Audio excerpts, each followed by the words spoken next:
Hey everybody, it's Dr. Dost. Welcome back to my channel, Biblical Languages and Literature. It's been a while since I've posted any of the more advanced Aramaic grammar videos. I've been posting more on the alphabet lately, and will continue to do so. But for those of you who can already read Hebrew Aramaic script, then this is probably the perfect video for you to continue on with your study of grammar. So in this video, we're going to be dealing with feminine singular absolute adjectives.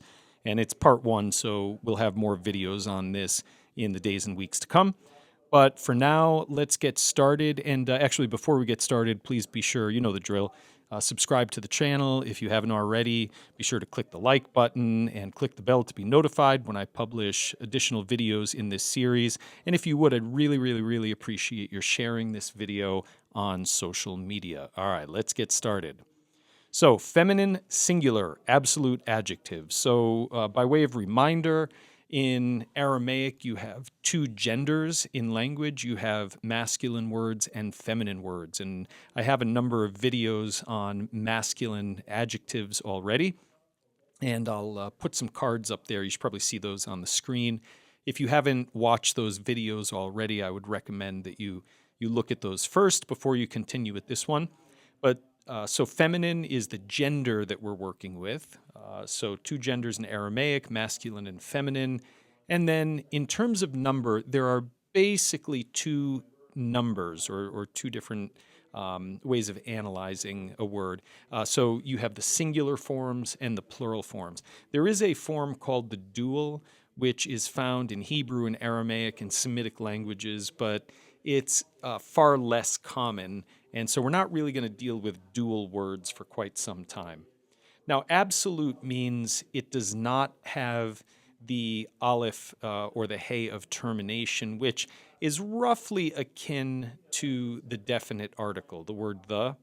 And so we usually like to say that the aleph or the hey at the end of a noun is a mark of determination, a mark of determination. But many people think of it as the definite article, and it's not totally right, but it's also not totally wrong. We'll get into the details of that some other time. All right, so let's look at some review words first. So just in the last few videos, here are just a few of the words that we looked at, just to kind of refresh you a little bit.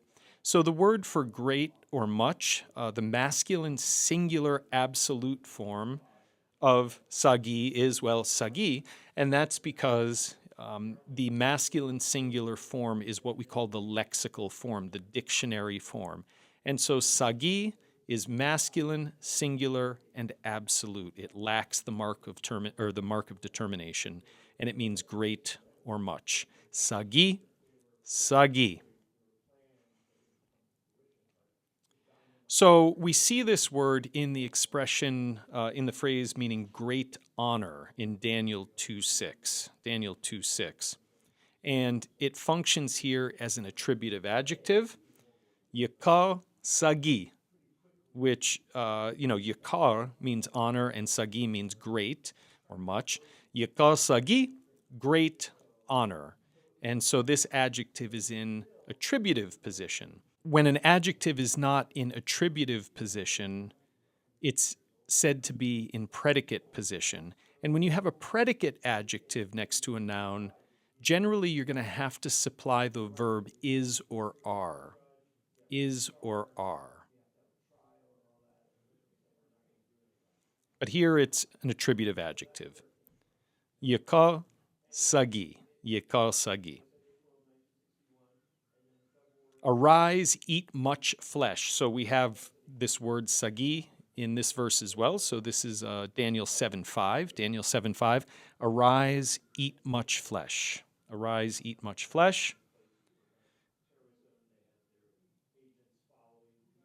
Kumi achuli b'sar sagi. Kumi achuli b'sar sagi.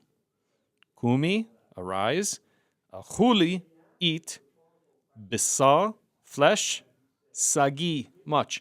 And so when an adjective in Aramaic, when an adjective is in attributive position, it will follow the noun that it modifies, or it will follow the noun that it describes, not precede it. In English, the adjective comes first and the noun comes second. In Aramaic, it's just the opposite.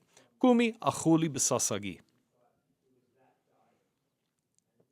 All right, now another word for great is rav, rav. So this is a masculine singular absolute form, rav, and it means great. So in Daniel 2:10, we have the expression great king, great king. And rav in this case is going to be masculine in gender, singular in number, absolute in state, and it's an attributive adjectival. So it's attributive in function, we would say. And so the phrase great king is melech rav. Melech for king, rav for great. Melech rav.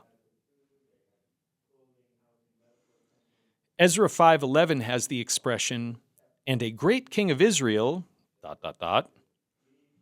We're not ready for the whole sentence yet. Umelech li'Yisrael rav. And a great king of Israel, which literally reads, Umelech, and a king. Remember in Aramaic, there's no word for a. So, and king, we would translate it, and a king. Li'Yisrael, to Israel, Rav. And Rav here describes Melech, or it modifies Melech, and a great king to Israel, or a great king of Israel. All right, now let's look at some feminine singular absolute adjectives. So the word firm or irrevocable is azda, and this comes from the root aleph zayin dalet, and this is a feminine singular absolute form, azda, firm or irrevocable. Another feminine singular adjective in absolute form, that's without the determination marker, is rebellious, marada, and that's from the root mem resh dalet. Then the word difficult, yakira. This is from the adjective, the masculine singular absolute form, yakir. Difficult, yakira, is the feminine singular absolute form. Takifa is from the masculine singular absolute form takif. Takifa, therefore, would be the feminine singular absolute form, meaning strong. Notice how sometimes in biblical Aramaic, the feminine singular form will have an aleph at the end to mark the feminine singular. Other times it will have a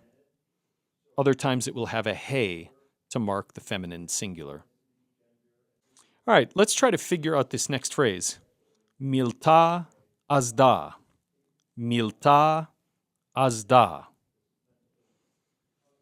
The translation is, the word is irrevocable.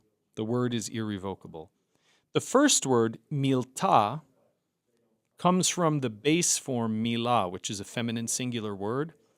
And in the determined form, it becomes milta. So milta in this case is going to mean the word, and that's a definite form. Azda is a feminine singular absolute form. So milta is determined or definite. Azda is absolute. It is not determined. It is not definite. And we would say that these two terms agree in that they are feminine. They are both feminine. So there is grammatical agreement in gender. There's grammatical agreement in gender, that they're feminine. There is grammatical agreement as well in number. They are both singular as opposed to plural. So they agree in their gender, they're both feminine. They agree in their number, they're both singular, but they disagree in state. Milta is a determined form. It's in the determined state, whereas azda is absolute. And when a noun and its adjective disagree in terms of state, That means the adjective is in predicate position, and therefore we need the word is or are in our translation. So let me say that again. When nouns disagree in terms of state, when nouns disagree in terms of state with the adjectives they modify, or the adjectives that modify them, then the adjective is said to be in predicate position rather than attributive position. So this is not going to mean the irrevocable word, it's going to mean the word is irrevocable. Because they disagree in state, we have to supply the verb to be, which in this case is. Milta azda, the word is irrevocable. All right, let's try this one. Kirya marada. Kirya marada. Kirya marada. And maybe you want to pause the video to see if you can figure this one out. A rebellious city. A rebellious city. Kirya marada. Kirya is the feminine singular absolute noun, meaning city. It's feminine in gender, singular in number, and absolute in gender. And marada is also feminine in gender, singular in number, absolute in state. And so therefore, we would say the adjective is in the attributive position, or it has an attributive function as opposed to a predicate function. And therefore, we do not need to supply the verb to be. It is simply a rebellious city. A rebellious city. If we wanted to say the city is rebellious, then we would need for the noun to be determined. Kiryata marada. That would be different.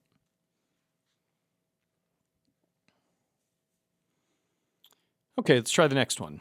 Umilta yakira. Umilta yakira.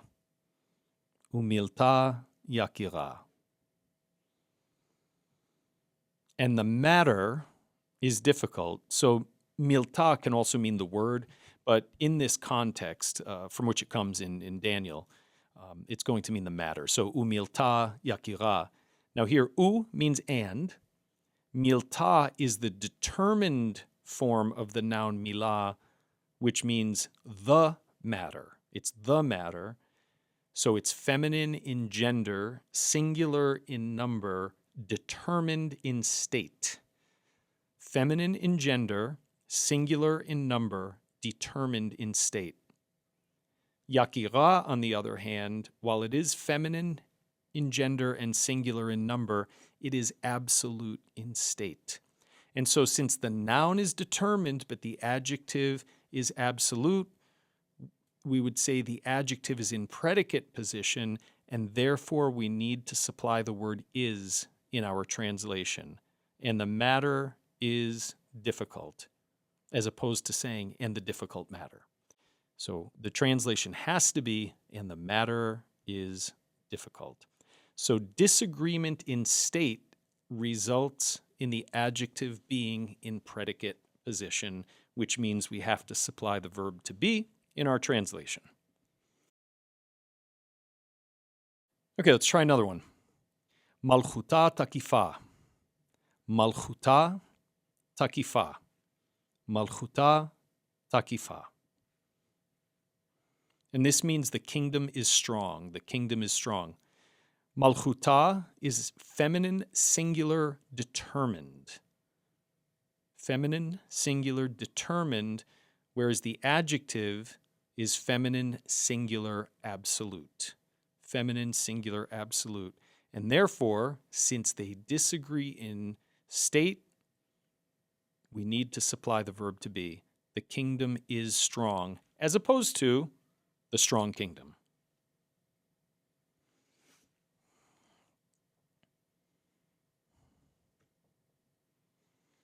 Okay, Daniel 2:5.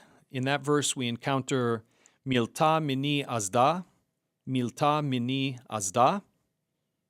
And if you want, pause the recording, see if you can figure that out.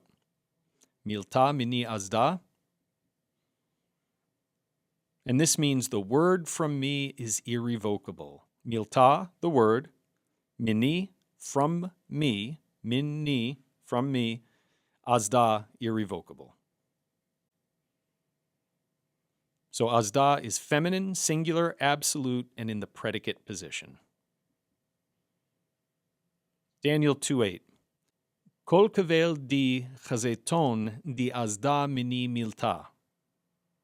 See if you can figure that out. Even if you can't figure out the whole thing, try to get some of the, just part of it, the parts that you might, that you do know well.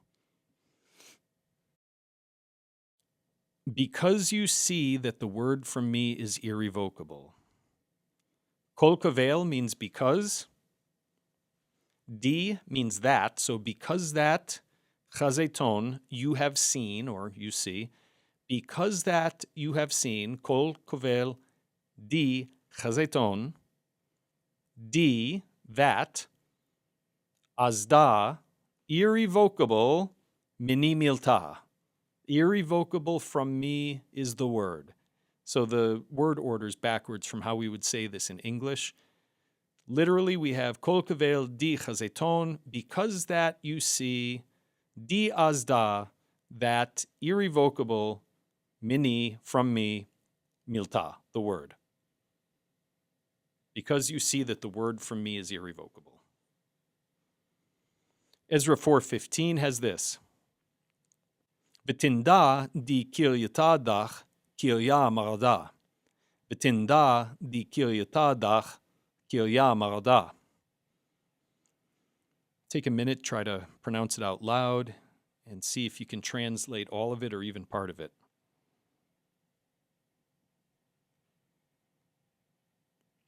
V'tinda di kiryata dach kirya marada, and you will know that the city is a rebellious city.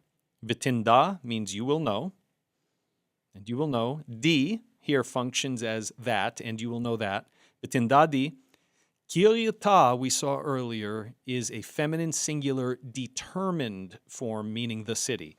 Kiryata, the city. Dach is feminine singular, meaning that. So we would, literally it reads the city that, but it means that city. V'tinda di, and you will know that, kiryata dach, that city, kirya marada. Kirya and marada here are both feminine, singular, and absolute. They're both feminine, singular, and absolute, and that means that marada, the adjective, is functioning attributively.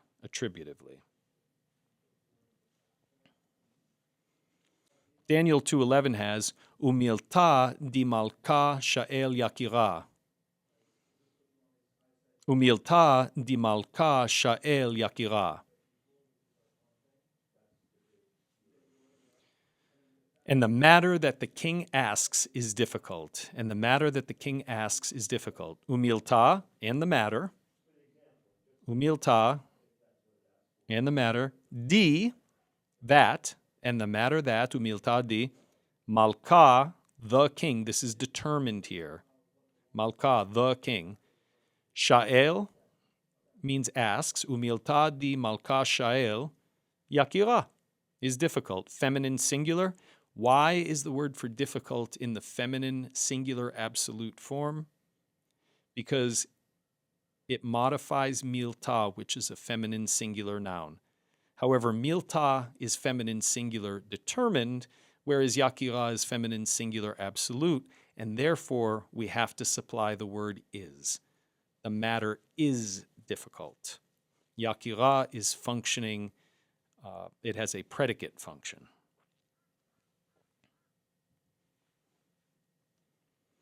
Daniel 2:42 has malchuta tehve takifa. Malchuta tehve takifa.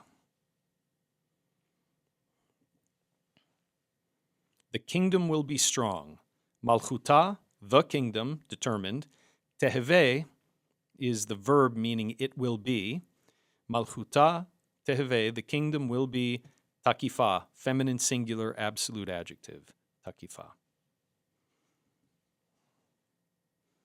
All right, that's it for today. Hope you've enjoyed the lesson. If you have any questions, please feel free to post them down below, and I'll get back to you as quickly as I can. I'll have the new lesson up hopefully within a week, but in the meantime, if you haven't already, please subscribe to the channel, click the bell to be notified when I publish additional lessons. Be sure to hit the like button and share the video on social media. Really appreciate your supporting the channel. See you next time.